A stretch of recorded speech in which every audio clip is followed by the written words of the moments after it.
questions that are being asked, I'd like to mostly address, so this is my preference, is questions that affect how you walk. Questions about living this out.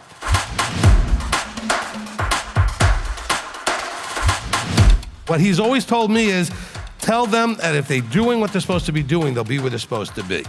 But you need a teacher to teach you what it is you need to be doing.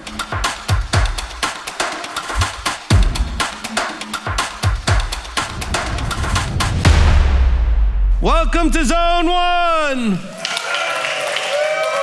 Okay? Sorry. He said I was like Trump. I have to do some of those things, you know? Okay. All right. All right, let's go ahead and start with Ernesto. First of all, I want to say thank you, leadership, for connecting me with Monica De Leon, who works with people, children with special needs, autism, but she's been working with me and Zebulon, and we've been learning about neurogenesis, and I can say that it's been a dramatic change for the both of us. All right, let me interrupt for a second so everybody understands. Okay, so Monica De Leon is part of our ministry, okay? And she has written some books, and her area of study is specifically, well, it's two things. First of all, it's how the brain works, but specifically focused towards children and their brain and development, that kind of thing. So that's kind of what Ernesto's kind of leading towards. But just so you guys know what that's about. So and a lot of it's been written in Spanish, and then, you know, she's trying to get it also published in other ways, but because she's, you know, that's her language, her native language, okay? But she has been here for feasts. She will be here again, I'm sure, for feasts, and so I just want to throw that out there. Go ahead, Ernesto. Well, thank you, and I just want to say, I feel a lot better this time than the last time we had Zone 1, and I feel a lot clearer minded because, and that was I don't know what discipline is, and not having parents was a big factor in that. But now Monica is like, when things go rough or something like that, and I've been praying for Abba, please just talk to me, those things. And she sends me messages and things and gives me things that I need to do, a really good routine. And things that I could never think, I don't know why they're not just coming up in my mind. But it's Abba helping me. And I hear it like his voice. There's like a lot of things.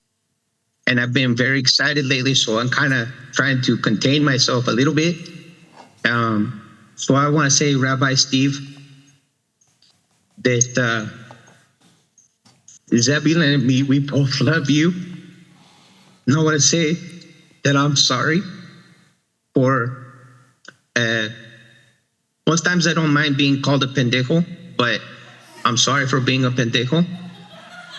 And See now you guys are going to challenge me because you're going to use words I can't know if they're bad words or not.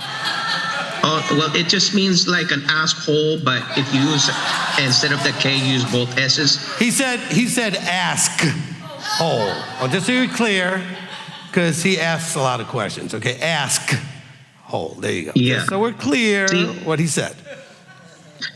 At one point in time, I had an intelligence quotient of 160. It's not very emotional, but before my accident, I lost like 47. There's a lot of different things. And since I've been doing neurogenesis, the most I've probably drank in those almost 70 ounces of water, and men are supposed to drink 123 ounces a day. And I've been doing, as Monica has, call her big sister, whatever she's telling me to do, words that Rabbi you use, I shall not go beyond the words of Yod He Vav He, of Abba. And I feel like, because I look at Monica as an educator, I don't look at her as a teacher. And I look at you, Rabbi, in that same factor. it's okay. I would like to share something because I like writing poems, and oftentimes I like writing jokes, which I think is odd for a person with autism. Sometimes my jokes are almost like poetry. So we're similar. Well, this is what I want to say to Rabbi, and then we both have a question. Rabbi, I've been thinking about this joke lately in regards to the truth, and Zebulun and me finding the truth and finding you.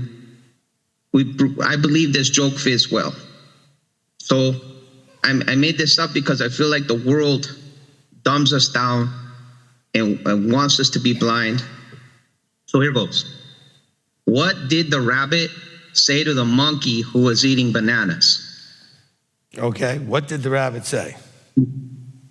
What kind of carrots are those? Because mind you, remember, rabbits eat carrots.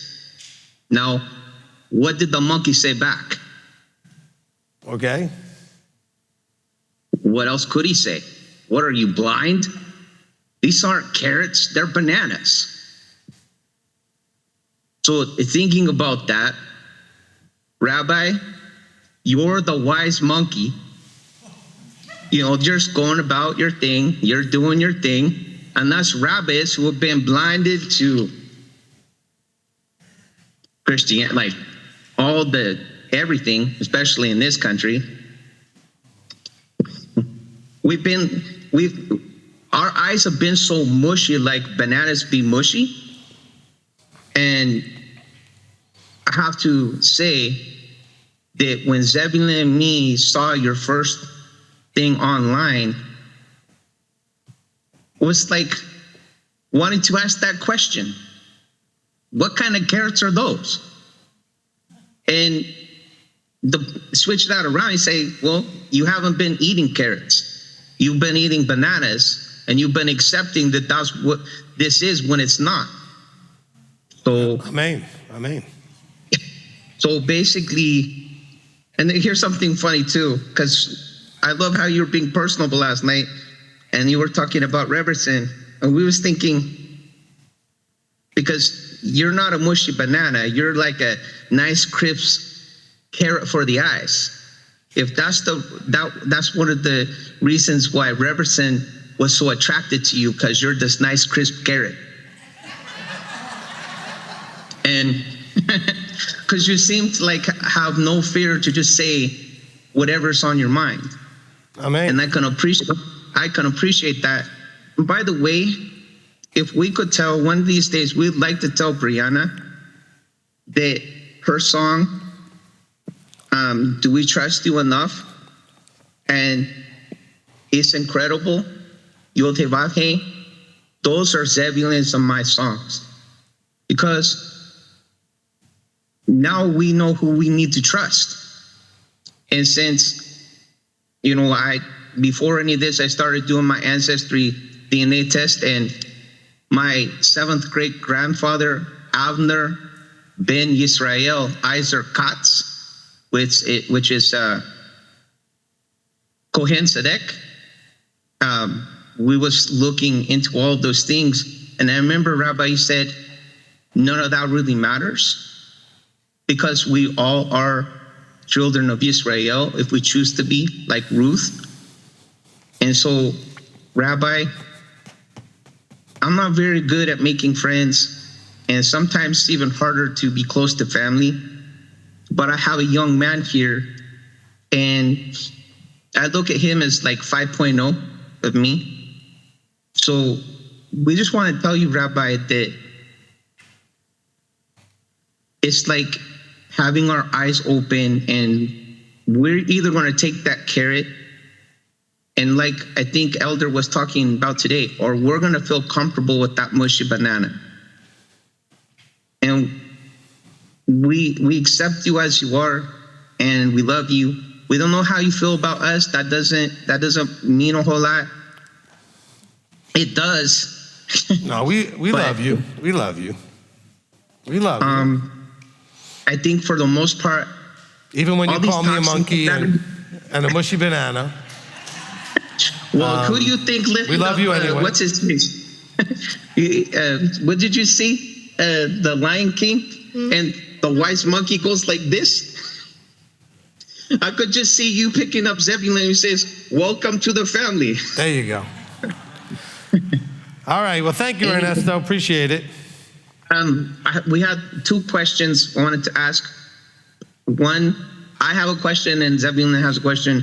One was about Ecclesiastes chapter 9, verse 5 and 10, where it talks about, for the living know that they will die, but the dead know nothing at all. Neither do they have any more wages, that kind of thing. Okay.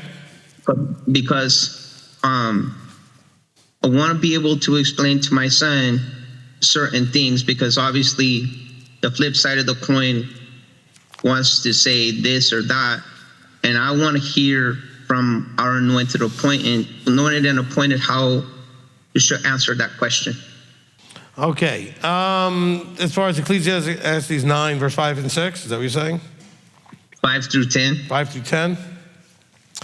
Okay, so first of all, I can't give you a short, easy answer, because these books, we'll call it a book, these writings, okay, these scrolls like Kohelet, like Ecclesiastes, a lot of them have lots and lots of esoteric language and other things they're hinting at. They're not very pashat or very simple, okay? So we don't have simple answers. People do use verse 5, which says, for the living know that they shall die, but the dead know nothing, nor do they have any more reward, for the remembrance is forgotten, okay? Which does seem to give a pretty good case or argument for that the dead don't go anywhere. The dead has no awareness, they have no memory. But we could be talking about living and dead from a spiritual point of view as opposed from a physical point of view. We could be talking about this in lots of ways, like we talk about in Ephesians. I was dead in my trespasses, right? I wasn't really dead, but I was dead in my trespasses. And then Messiah made me alive, though I was still literally alive, right? I was physically alive. So, I can't really answer the question you want very simply, because it deals with a lot of depth of layers of things that need to be brought out. Okay. That's my question. Yeah. Go ahead.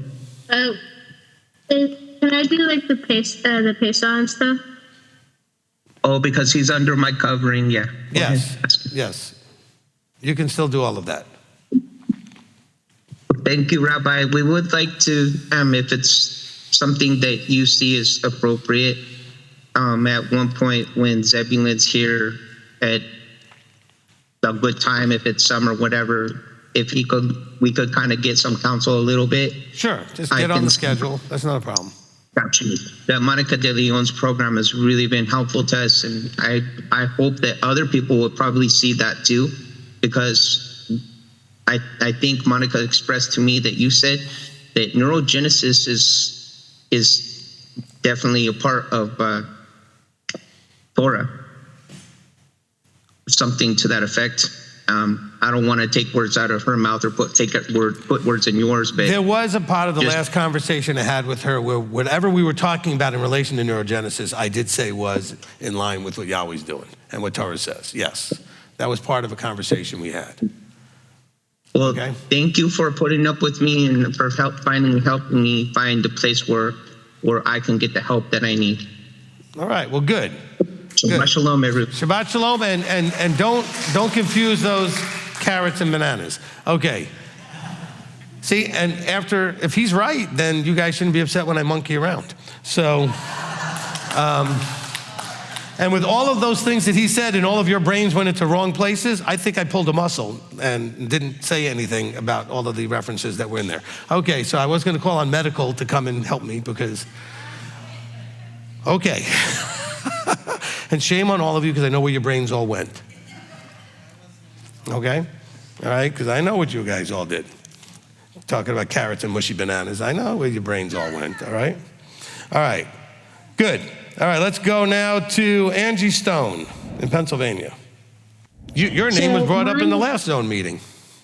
That's part of why I'm here. I was getting ready to say, I don't really have a question as much as a comment of some things that have been going on. Okay. So I was raised as a child went to Catholic school, and we were C&E Catholics, meaning nobody cared about religion except for Christmas and Easter. So then I became a ward of the state for a while, and I didn't really care about church. But as a teenager, I ended up at a Baptist church where I met my husband, and that's where I went for most of my adult life. And the point of that was, in the Catholic Church, we didn't even have Bibles. And we were told that we were not capable of interpreting Scripture for ourselves. And I always had lots of questions, and nobody ever answered any of my questions. And then you get into the Baptist Church. And I know not all churches are the same, but my personal experience was, you have your verse for the week, your one verse that was cherry-picked to prove the point of the sermon that was being taught. Right. And then you go home, and there was never any getting into the Word. Now, our family got hurt in the church, walked away from the church, but I never walked away from God, and I never walked away from the Bible. So I'm now in my 50s before I ever get to the point of opening up a Bible and actually reading it for myself. It was during this time period that I encountered you. And I have to be honest, please don't be offended, but I did not like you from the beginning, and I felt very uncomfortable with you. But at the same time, I was very intrigued with your teaching. So even though there was a lack of a comfort level, I stayed because what you taught made sense, and you always took the time to answer people's questions. So I've been with you for months now. I've gotten more comfortable. I love the way you teach. I love the way you're always accessible for answering questions for everybody. But the Zoom meetings initially were not for me. I was coming to the Friday night Torah. I was coming to the Saturday. But you had said several times, well, the Zoom meetings aren't recorded. And if you don't come, you may miss something, and there may be something for you. Yes. So I thought, well, I'll give them a try. I'll give them a chance. And when I first started listening to you, I really struggled with the idea of the whole anointed, appointed thing, because that was not something that I had been taught or had exposure to. But as time went on, it over and over and over again, either there was something that I was dealing with in my personal life or something that I had a question about, and people were asking the questions that I was having, and you were answering. You could not have answered better if you were sitting in my living room and talking personally to me. So I made more of a habit, and then I've been coming regular to all the Zoom meetings. And last night, I've been having a lot of medical problems. I had a bunch of tests, and that's actually a praise because I finally got a doctor. They're finally doing something about it. But last night, I was so tired, and I was like, well, I'm going to try and stick with it. And if, I'll get to the point where I'm too tired, I'll just sneak off to bed and take the tablet with me. And that's why my camera isn't on in the evenings, because I've already got my pajamas on. And if I get too tired, I'll just take my tablet and go into the bed. Literally had stood up from my desk to walk to my bedroom. And I apologize, I forget the woman's name, who was asking you if it was an appropriate way for her to contact me. Now, I had been praying for probably 2 or 3 years. And, I made a couple comments to you about this as well. How much I want a Hebrew teacher. I have a passion for Hebrew. I love learning about Hebrew, and I can't find anybody. And not just Hebrew. I want it to be biblical Hebrew. So I'm starting to amble off to bed in my PJs, and I hear a woman say, hey, how do I get a hold of Angie Stone? I want to help her with her Hebrew. And I'm just like, okay, I was supposed to be there, even though it wasn't my zone. I wasn't up to it physically. And it really nailed into my head that if I'm not there, I'm missing out. Amen. And I just wanted to share that so somebody else might get something from it. When you least expect it, it is for you, even though it's not for you. I just thought that was great. Amen. Appreciate that. That was Freya in New Zealand, okay? And so... I got her email. I wrote it down. Yeah. And so, and by the way, for all of you, there are courses that are given out of Israel for biblical Hebrew, mostly attended by people here in the United States, believe it or not, and mostly not by Jews. but just by Messianics or even Christians that are trying to understand biblical Hebrew. So they are taught by Jewish Israelis who understand the language, and so those things are available. I don't know Freya's expertise or not, but she offered to help you. You're certainly welcome to test that out and figure it out. But again, I hope everybody heard that she started off not really being that interested in the zone meetings, and only to find out that this thing that just happened, this weekend was exactly why she needed to be there, But that wasn't just the way it played out, Angie. It also played out that Freya heard you in a different zone meeting mentioning what you wanted in terms of biblical Hebrew. So because you were both in those meetings, because they didn't happen in the same meeting, okay? You mentioned it last month, or whenever it was, and she remembered it. Okay, and then this month in another zone meeting, she addressed it. So I think that's part of the cool thing. The other thing I was gonna say is, no, I don't ever get offended, so don't worry about offending me. And it is absolutely very common. How many of you did not like me the first time you heard me? All right, about a third of the hands, okay? That's normal. I mean, I'm different if you're not used to that kind of approach and directness, that's very, I'm not a good first impression guy, all right? Not a first impression guy. I was told that my whole life, and it's okay. But my experience has been that if people give me a chance, I tend to be tolerable. I was gonna say I tend to win them over, which some of that is, but at least they can understand that there's a value in tolerating it for what they can get out of it. But yeah, it's not unusual that people did not like me the first time they heard me, okay? Just depends on where you are at the time and what you're able to handle when it's coming out.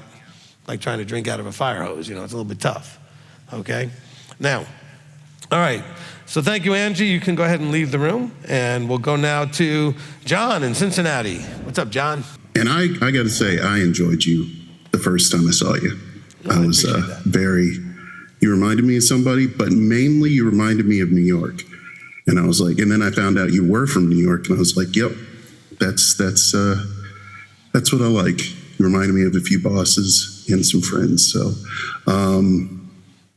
can I tell people a little bit about you from this point of view? Sure. If you, and this is something everybody would know if they've been in the zone meetings. But John, to his credit, has been really trying to figure this out, like the rest of you. But when John, in trying to figure out, has come on the mic often enough, and over the years, we've gone back and forth a little bit because he wasn't ready to handle or hear some of the things I said, but he never quit on it.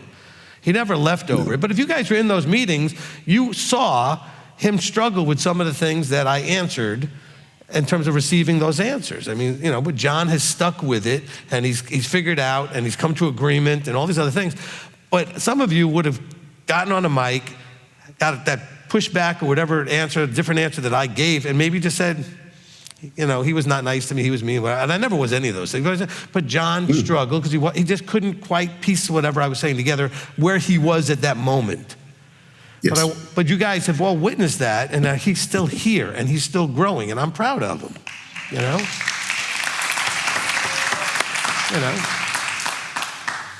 Thank you, Rabbi. I really appreciate that. And thank you for noticing the growth. I don't see it a lot, but that's kind of what I'm gonna say. So my father passed away last week, and we had spoken about this a year or two ago. I believe that he wanted me to call him every day, but I tried, once a week. It just didn't work out. I tried really hard. And I wasn't able to receive him. I wasn't able to, because for me, it seemed like he kept bringing up things that I didn't want to talk. Like he'd bring up the very same thing over and over again, and it never went away. And in fact, the last time I spoke with him, he wasn't able to speak that much. So I kind of let him have it. And I said everything that I wanted to say. And in return, my inheritance was diminished greatly. So that's okay. I'm all right with that. But one of the things I wanted to, originally this is going to be kind of a comment, but I love the personal development because it means a lot more than I think maybe some of us are understanding. Because if we're to be in the millennium, we're going to be dealing with people from different times and different eras, and lots of people. There's going to be an incredible amount of people, and some of these people are not going to like each other. Some of these people are going to remember, that's the people that got me here. That's the people that wiped me out, and we're going to have to learn how to deal with that. And that's what I was thinking about with my father. I didn't do what I should have done, but I don't even know if I could have done it. I mean, obviously I could have done it, but I don't know. I didn't do it right. I tried, but I didn't do it right. And I'm just kind of, I'm scared because I messed up. But at the same time, I know there's an opportunity in the future to work it out. I mean, it's no wonder we're going to have that long period of time to rub up against each other and get things together. But it's also awesome that we right now are living in this time, and we can see history as it has played out for some of the people we're going to run into, and maybe have some solutions for them. But we are going to have to learn how not to be offended, and our own biases aren't going to be. Our own biases are going to have to be tamped down, I guess, is what I'm trying to get at. And I really love that you've been able to really hammer the details in of what Yeshua was trying to teach us, what all of Torah has been trying to teach us. And the best thing about that time frame is that for once and for all, Yeshua will be there, and there'll be this foundation, this baseline of just truth. No matter how angry somebody's going to be about, it could have been, the slaves, it could have been other slaves. There's going to be all these different people in all these different time frames, and they're going to be upset. They're going to be really mad. Some of them are going to be fine, but some of them are just not going to get it. But it's going to be good to know that Yeshua is there, and I'm so thankful for your teaching on how to let myself go, kind of work on myself, but at the same time,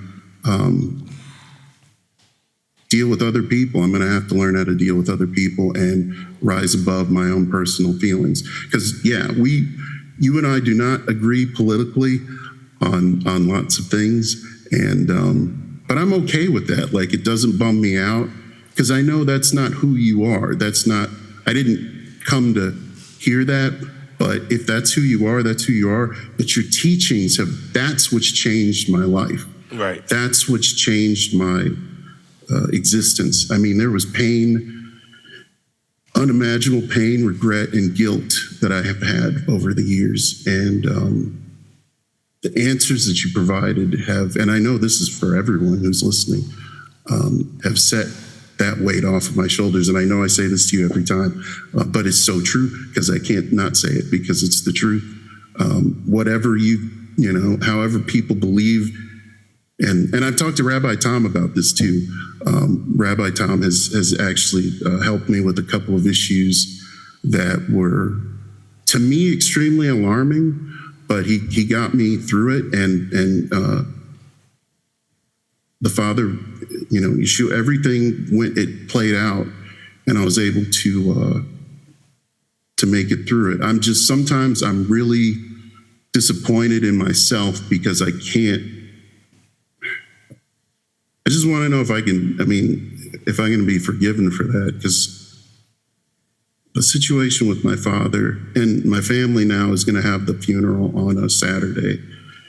And I know they don't understand this, and a lot of stuff happened before he passed away. Some of his emergencies happened during Shabbat, and I didn't realize they were emergencies because he didn't tell me. He told me something else, and then the rest of the family got upset with me, thinking that, and now I'm saying, well, I can't do this because of Shabbat. But so that's what I wanted to say. I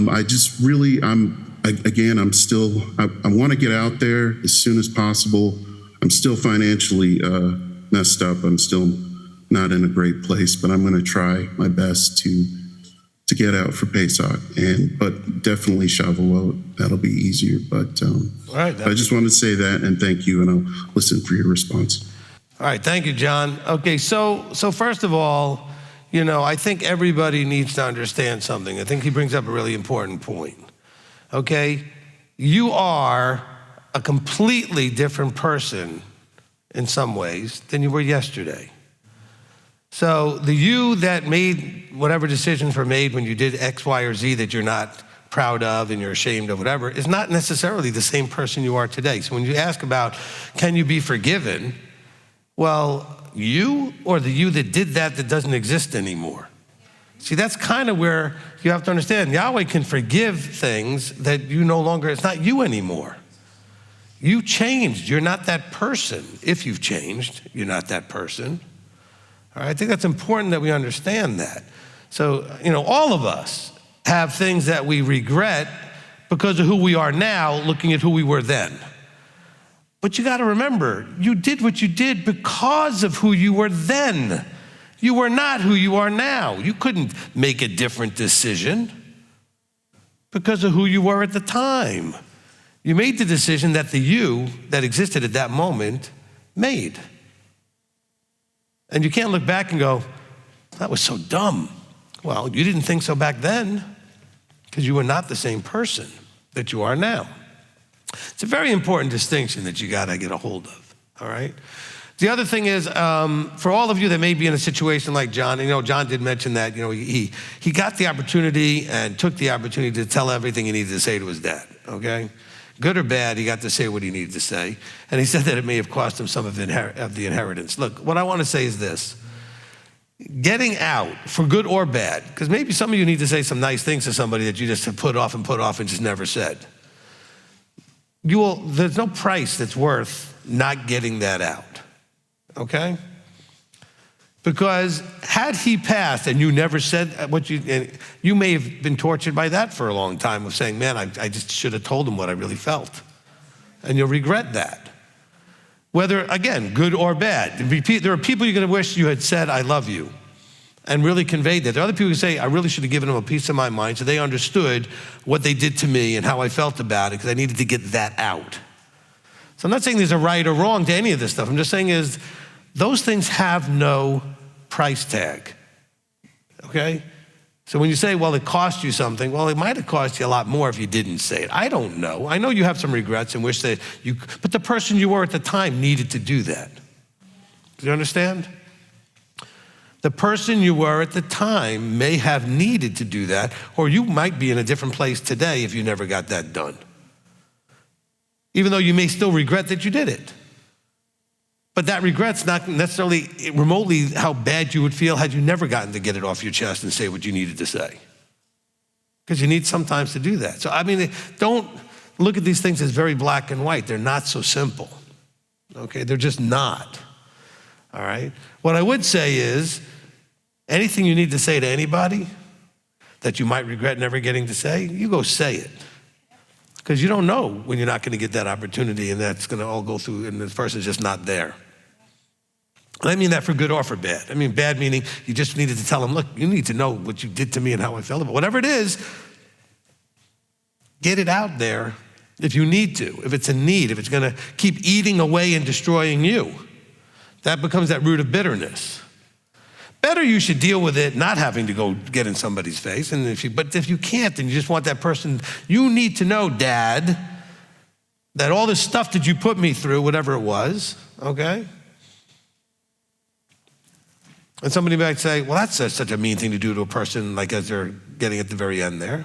Well, maybe you should have said it when they were younger, before that happened. Why'd you hold on to it till the last second and let it eat at you all those years? But then again, that was who you were at the moment, right? I think that we have to understand, and this is getting into sort of the quantum idea and getting much more out there, but everything that ever happened in your life doesn't exist. Only now exists. It happened, but it doesn't exist. And the person you were that did that doesn't exist unless you're still that same person. And so when you talk about things like forgiveness, what's there to forgive? You're not that person anymore. You got to forgive yourself and say, you know what? That was me. I'm not that person anymore. I wouldn't make that same choice now. I wouldn't do those same things now. I wouldn't take those same actions now. So what challenge is there in forgiving you for somebody to realize, wow, I'm dealing with a different person? Look, I threw that out there a couple of weeks ago to all the people all mad at me. Fine, I'm not that person anymore. Oh, yes, you are. Well, I mean, a lot of me is still the same as I'm growing, but some of the things are not the same because none of you is exactly the same as you were yesterday. Okay? You have changed in some small levels, in some small ways, and sometimes you've had some big epiphanies or whatever, and you've made some bigger changes. You have those moments where you're like, oh my gosh, I need to stop doing this, or oh my gosh, I got to start doing that. Okay? And that changes you. It changes your trajectory and all kinds of things in your life. So John, I hope that helped you. I know you already got out of the room, but I hope that helped you in understanding that. So I want you to have peace. Look, whenever I do a funeral, and I hate doing funerals, but whenever I do a funeral, look, I say when it comes to that point where people either are going to get up or not get up and say something, I tell everybody, whether you get up or not, it's the right decision based on where you are right at this moment. But I want you to have peace with your choice because you're not going to get another chance. So I don't want to guilt you into getting up, but if you don't get up, I want you to go home and have peace that you at this moment, that was the right decision, okay? And if you do get up, don't regret anything you say. Get up and do whatever it is. That's what you needed to do. Have peace with your choice. This is important that you understand. In life, you're making choices every single day, all the time. And some of those choices, later on in life, you look back at and go, what was I thinking? Well, not the way you're thinking now, but you're not the same person now as you were when you were thinking that way. Look, as you become Yeshua-like, you're not becoming just you that's somehow connected in some way. You're transforming into a different sort of version of you. So you're no longer the you were when you were not aware of Messiah. That's what Ephesians 2 is talking about. Being dead in trespasses and now being made alive. Because you have an awareness you didn't have before. Something like, I think Angie Stone was talking about, the idea that when she started listening to teachings, she brought certain things to her awareness she had no idea about and started to realize, hey, these teachings could be useful.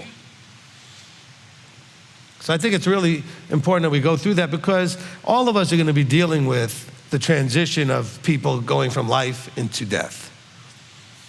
Okay? I mean, that's one of the things that sort of is the way it all works. Things that are alive eventually die. Everything. And everybody. So with that being said, though, how do we handle that?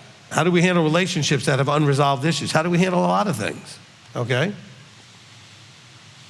And you got to remember, you may want to do something, but if the other person doesn't cooperate and participate with you, it still may not get done. So what are you left to do?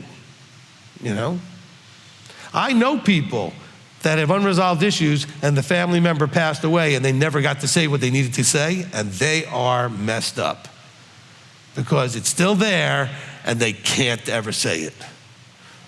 Right? You had clients like that? Okay. Janet's had clients like that she's taught, where this bitterness that they've always, man, I just want to tell my father off or my mother off or my sister off or my brother, whoever it is, and let them know how I feel about what they did to me and all this stuff, and you never say it. You have two choices. You have to either let it go, which is really hard to do, or you got to go say it. And I'm not saying one is right and one is wrong. You got to do one of the two. Otherwise, you're going to have a lot of regret and a lot of frustration and a lot of eating up going on inside. And it goes in both directions. Somebody that you had an issue with that for some reason estranged you to them for a long, long time, but you really wish you could have healed it and you really loved them and everything else, but you never told them because too much pride got in the way. Too much pain or trauma or whatever got in the way to allow you to go and do that needed thing that you needed to do, And so I don't know that my wife would be too upset. My wife and her mother got a little bit estranged before her mother passed, but Abba opened up the door to heal all that before. And my wife got to go and be with her, and they healed everything, and then she passed a few months later. And she wasn't dying like when she went down to see her. It was a stroke that she died from, right? So she seemed fine. But the point is, my wife has peace that she got to heal. What if her mother had the stroke and she had never gotten to do that? Okay? They were estranged over something, and then the stroke comes, mom's in a coma, never comes out of it. Now what? Okay? My wife feels blessed all the time to know that she got to do that. Okay? Well, since you don't know, nobody knows the day or the hour of their own death or anybody else's death. All right? So don't miss out on that opportunity to go say what you got to say. And if you're not going to say it, have peace. You don't have to say anything. Matter of fact, it might be better if you don't a lot of the time, especially if it's negative. Then you got to let it go. Okay, so I'm not trying to instigate all you guys going and blasting people. I'm saying better you should let it go. Okay? Better you should go let it go. Okay? Anyway. All right, so that was good. Thank you, John, for bringing that up. There was something else that I wanted to bring up from what John said. Oh, this is the other thing. I think that John brought up something we really don't think about very much. And that is, we like to think, well, maybe it's not just that we don't think about it, we think about it maybe incorrectly. And so, John, thank you for this. But I think a lot of you think that when we get to the millennium, everything's going to be great. It's all going to just flow instantaneously. Everybody's just going to come and be happy. No, we're going to have a lot of people who have a lot of baggage that are going to all be together. And I think we don't usually think about that. Maybe that's why we need 1,000 years. You know? Anybody got any family members that says that, well, I'm not talking to you until hell freezes over? I mean, that may take 1,000 years, okay? All right? They'll have a blizzard in Florida before I ever talk to you. Whatever it is, okay? Some of these things are going to take time to heal, all right? We know that because look at places in the world where there was strife, okay? Like native strife, meaning people that lived there for a long time, had peoples that had strife, okay? And then an outsider comes in and imposes some order for a period of time, and then the outsider somehow gets removed. Guess what happens automatically? The strife starts again. The same old stuff pops right back up as soon as the outside force, whether it was like the Roman Empire or the British Empire, or when the Soviet Union was like imposed itself in certain parts of Eastern Europe, and then as soon as that ended, the feuds that are hundreds of years old, that were shut down for 100 years, still right back up, okay? You got that in scripture. Remember good old King Agag? Well, his descendant, because they didn't all get killed, his descendant was Haman, down generationally. And the feud was still there generations later. The hatred didn't go away, And so, yeah, I think that we sometimes don't understand in the millennium, we're going to have a lot of people having some issues. Okay, so we should be prepared for that. Because everybody's thinking, when Yeshua shows up, everything's just going to be great. Why does he have a rod of iron? Because things are not just going to be great. Okay? They're just not. Some things will be. Some things will immediately stop happening, but you're still going to have people problems and challenges with people problems. I think it's really important that we get that. Thank you, John, for bringing that up. All right, let's go now to Sandy Williams and tell us where you're from. I live in New York, but I overwinter in Myrtle Beach, so that's where I am today. One of those snowbirds. Yeah. So I guess I have some questions, and I hope that it's not too narrow-minded or too far out in left field. I can get a little bit too focused on certain things, but I'm a person that kind of likes a little bit more of some historical context. And I've heard people reference before about looking at the Greek references in terms of the Bible. And but then I think about the Hellenization that took place, and when, certain cultures didn't even really recognize that they were being Hellenized. And I sometimes second guess when, like, post-gospel readings and maybe even Paul, it can get so confusing in the writings that almost sounds like arguments against Torah. And I can sit there and read it over and over and over, and sometimes it just becomes more confusing. And I second guess that that the post-gospel writers were also influenced by the Greek culture and Hellenization, and if that's why it might sound like it's so anti-Torah or argument against Torah.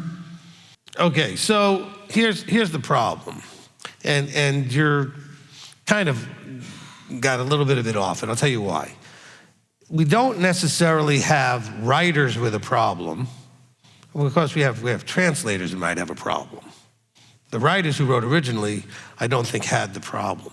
We also do have writers like Paul, for example, that are dealing with very specific cultural issues of their time, including Hellenization and the Essene community and the way they looked at things with a very high level of asceticism. I mean, there are things that were going on. Like when Paul's flipping out at the Galatians, it's not over the Torah. It's over these other writings and other things and traditions that people were bringing in that he never taught them, okay? But the way it's worded, you can see it being twisted by the translators and those that are trying to use it to their best advantage to focus it as being anti-Torah, because it's usually from Paul's writings that we get those kind of things, okay?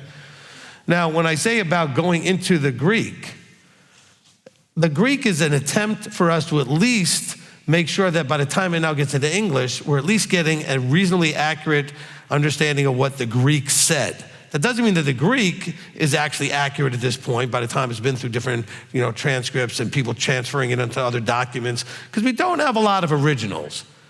Okay, the oldest stuff we have are still copies of copies. We don't have any originals of anything. So we really don't know what the originals were like relative to what we have. But we also can see that when they look and compare the oldest copies, they're very close in similar, in terms of the language and the wording from the other copies. So, there's not a whole lot different in there, except that the translator has to make choices as to what word they're going to choose in the new language when they're translating out of an old language. All right? So that's part of the issue. The other part of the issue for you, okay, Sandy, is that this goes back to I think Angie had mentioned that, coming out of the Catholic Church and others, where they were told that, you can't understand the Bible or this or that. Well, you can understand some of it, but some of it is supposed to be gone through by a guided study. See, the difference was, and the problem, I didn't say this to Angie when she was in there, but she's listening now, I'm sure, is that telling people you can't understand it without help and then not giving them help, that's the problem. Telling you that you can only understand it so far on your own, that you need help, and giving you help, that's different. I've told you that you struggle because it's not meant to be fully understood by you without help. I want everybody to have a copy. I want everybody to have that information in their head, but they're still gonna need someone to guide them through understanding some of the nuances of the confusing parts. Because he spoke in parables. Yahweh says he always spoke to them in parables. You can see that in the Old Testament as well. There's a lot of things that are hinted at that are not just straight out said. And that's where you need a guided study, all right? But now the Catholic Church didn't even want you to have a book because there was a whole bunch of things going on here they didn't want you to see. Because you'd notice, what about the Sabbath thing and these feasts that we don't do and all these other things that you might actually see are in the book? Okay, but you do need a guide with those challenging things. And that often for you, Sandy, would be the things in like the letters that are written after the Gospels, okay? Especially Paul's writings require, somebody to help you understand the issue that he's actually addressing and why it's wrong to think that issue is Torah. But that's why I've gone through Romans many times over the last couple of years, gone through Ephesians a bunch over the last couple of years, these places where people get confused. I know you all want me to go through Galatians, and I will at some point. But Galatians doesn't change anything. It's just used in a way that people think it changes. It doesn't change anything. It's just another one of those letters that people don't understand. And we mostly don't understand because only half a conversation. Paul is addressing something. We're just guessing and inferring what we think he's addressing. It's not like the letters that Peter wrote or John wrote, or James wrote, which are written as a general message to a dispersed people. Somebody came to Paul and said, we got this problem here in Galatia. And Paul said, he popped his cork, he was mad. Well, what was he mad at? You have to understand that, what he was mad at. What was going on? Well, they were going back to keeping the Torah. No, they weren't. That was not the problem. Okay? And so we're only hearing, though, half the conversation. He's responding. The Corinthian letters, the Colossian letter, all of his letters, all of his epistles are all responding to somebody came to him and said, hey, we got these 4 or 5 issues going on over here. We don't know what to do. And so Deuteronomy says we need to go up the chain of command and know, even though we're elders here locally, you're the head guy. So we need to ask you, what do we do? So he's addressing specific things that are happening, but we don't have the other half of the letter. Okay? We don't have the part that they wrote. See, one of the things I like to do, for example, when people give you issues, because I sometimes get them with the ministry or we get them from a business point of view, people will give you an email, for example, with a bunch of issues. What I like to do is go right to the issue and then put mine in a different color and address that issue directly so they're connected together.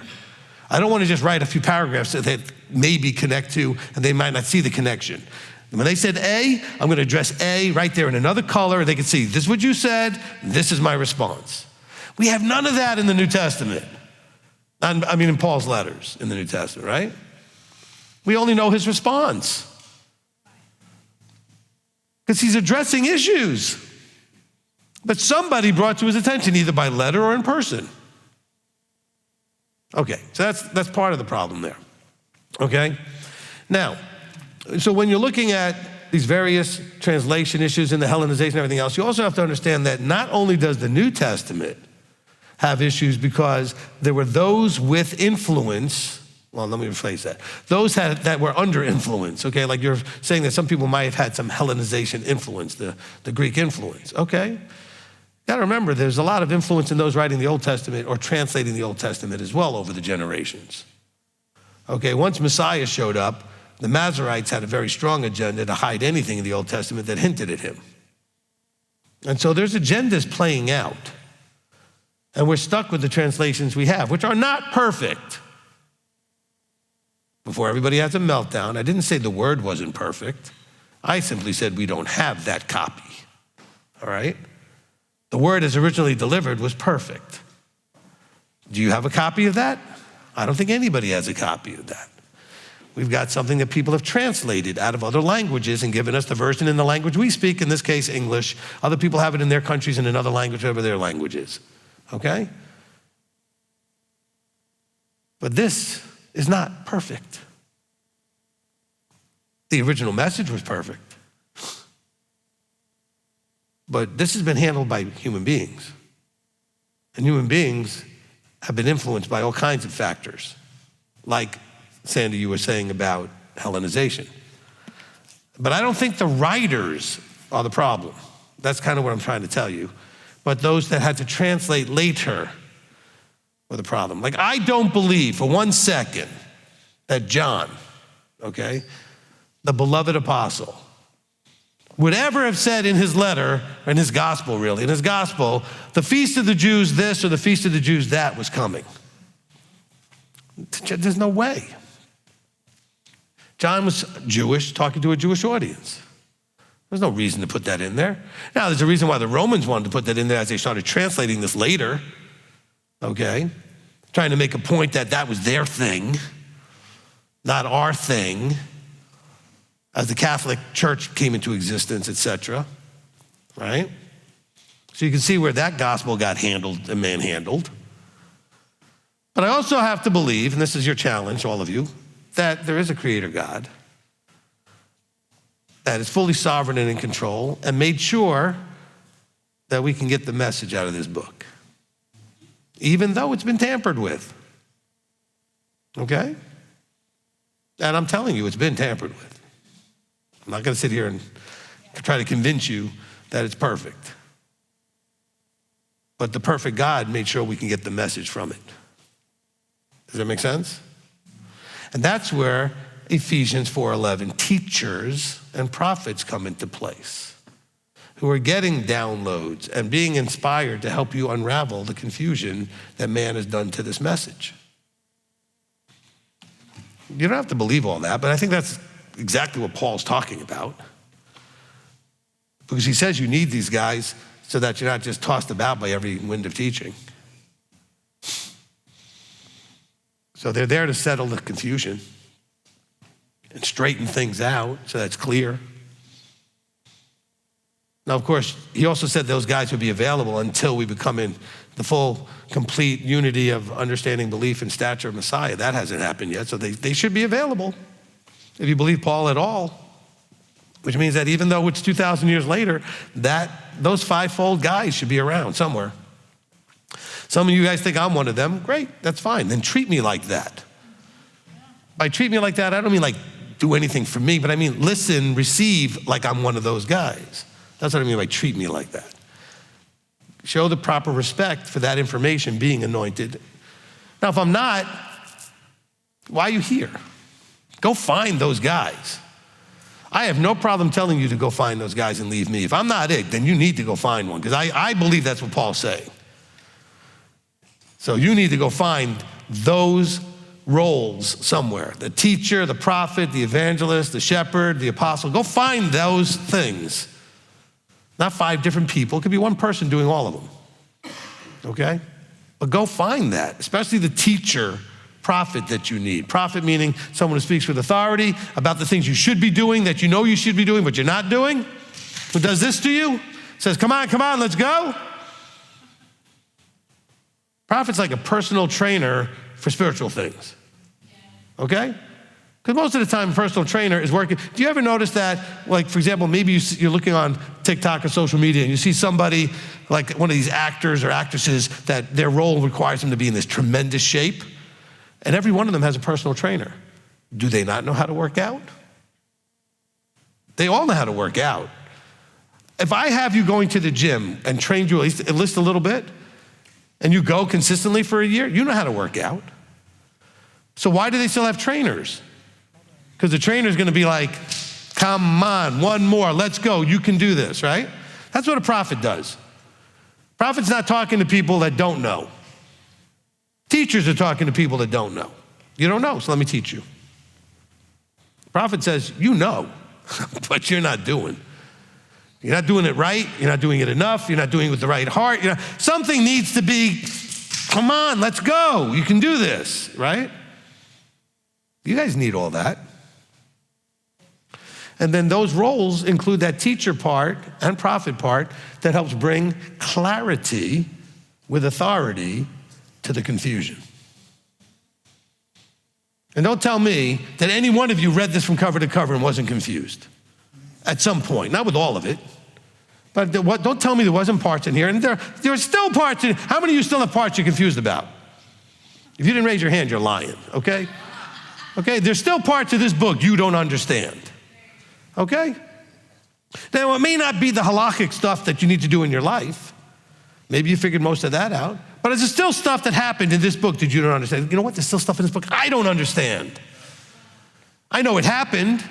I can read about it in the writings especially, whether it's in Chronicles or Kings or Samuel or something like that. So I don't necessarily, look, somebody asked the question in the zone about Ecclesiastes. Okay, I don't fully understand what's going there. I can give you my best guess, etc. But you're gonna take me through some of the minor prophets? I can promise you the stuff I'm really not sure what's the point they're trying to make. So don't tell me you understand everything. And why don't you understand everything if it came from the Creator? Because He didn't intend you to understand it all. He intended you to understand what you needed to understand when you needed to understand it, and have a guide to guide you through the stuff you don't understand as you need it, not just to guide you through everything. Which is why when you ask me stuff, sometimes I tell you, I don't know, but I also tell you, and you don't need it. Okay? Does this make any sense? All right, so I think that was a really good question. Thank you, Sandy, for the question. All right, let's now go.